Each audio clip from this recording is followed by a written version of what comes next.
Welcome back. Our guest today is Dan Tonsmeire, Apalachicola Riverkeeper.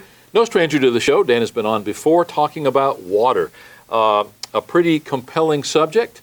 It may seem a little bit commonplace, but if you are anyone who uses water, drinks water, plays around water, counts on water for part of your livelihood, and I think I've pretty much encompassed all of the human population at that point, you're going to be interested in what Dan has to say. You're watching Real Florida Magazine, and we will be right back.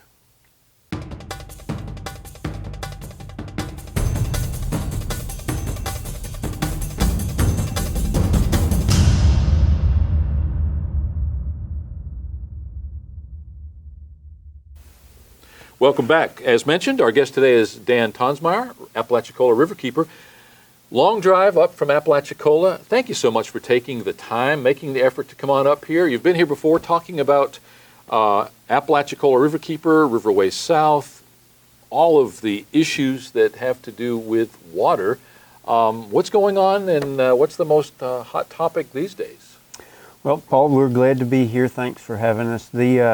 The issues around the Apalachicola River affect so many people in this area. You know, it's our livelihood, it's our recreation. It is critical, really, to most everyone in this area. We all love and know the Apalachicola in some form: fishing, hunting, use it for agricultural irrigation, or produces power. You know, all of those issues. So it's a very important issue here. This year in particular is a significant milestone for the Apalachicola River in the consequences of the drought that are upon us. I know the Apalachicola River has dropped down to flows never before seen for this time of year, and that's in all of the recorded history time. So big impacts going on. For instance, some of the agricultural uses in the Flint, Chattahoochee, Apalachicola area, those wells are seeing the groundwater levels drop again to levels never seen before.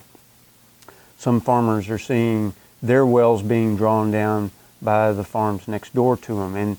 And so this has really brought to mind for everybody how serious the issue of water use and how that affects the river and the bay as well.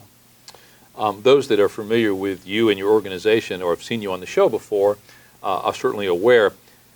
Give a little thumbnail sketch. Tell us a little bit about the boilerplate about Apalachicola Riverkeeper. Well, we're a membership organization. We have right at 1,000 members. Those members come from about a third of them come from around the basin here. We have about a third that are just outside of the basin: Tallahassee, Panama City, maybe up as far as the Atlanta area. And then we have a large, percentage, 25 or so percent, that are from all around the country, 22 states, 6 foreign countries. And a lot of that is because those people come to this area a lot, to St. George Island, of course, but they come to this area and they see what a unique resource that we have, and they just want to do something to protect it. And so they also join, and so it's a very diverse organization, and we are very dependent on our members to support us.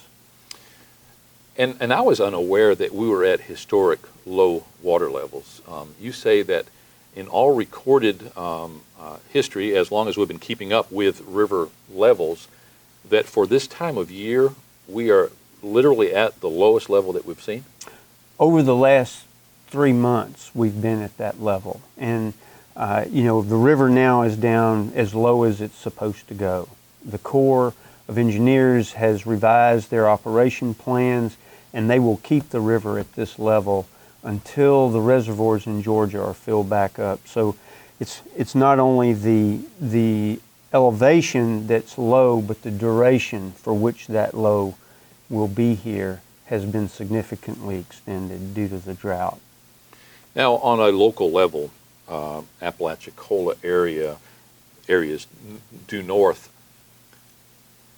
obviously huge impact, but exactly what is being impacted by that record low level?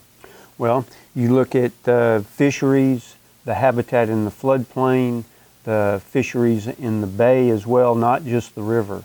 What happens when the river drops down as low as it is now is the floodplain becomes completely disconnected from the main river.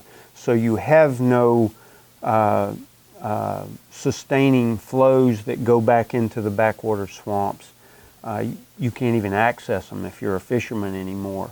So essentially the floodplain begins to dry out. So you have the tree composition begins to change. We've lost 4 million trees in our floodplain over the last 30 years because there's been this downward trend of flows and gradually drying out, but we're seeing flows now like never before for this duration of time.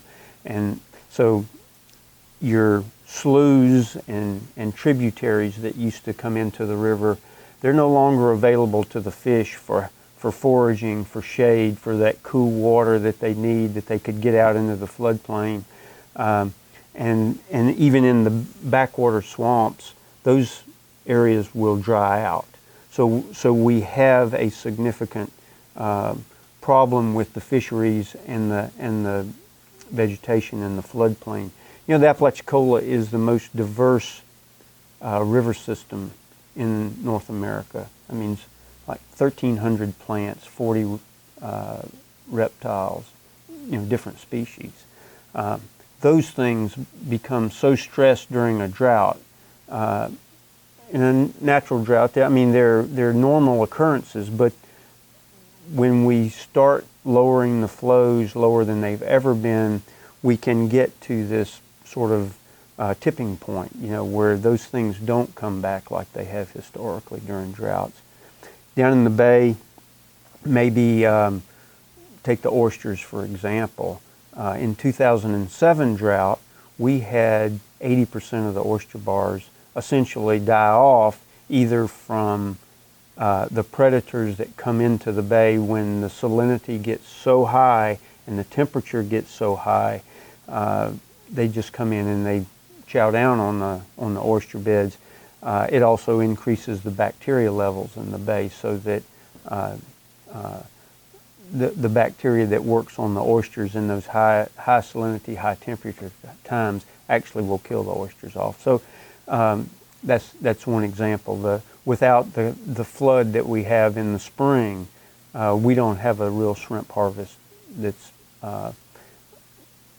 typical. When you have a good flood of the river, it brings down the nutrients in that fresh water that those thrive on. So we just very low production of shrimp in the bay this year.